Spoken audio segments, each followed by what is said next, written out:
Реконструкцијата на улицата 1558 во Скопската населба Радишани ќе продолжи откако општина Бутел донела одлука да го прекине договорот со првичниот изведувач поради утврдени неправилности и неквалитетна изведба на работите.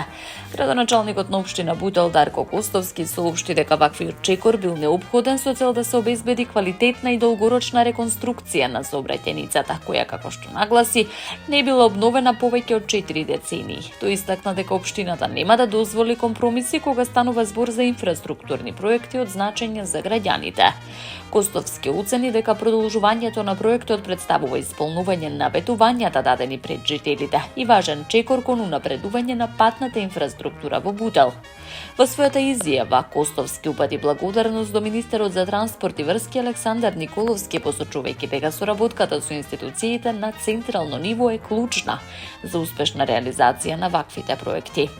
Улицата се протека во должина од 658 метри, а зафаќа површина од 4281 метар квадратен.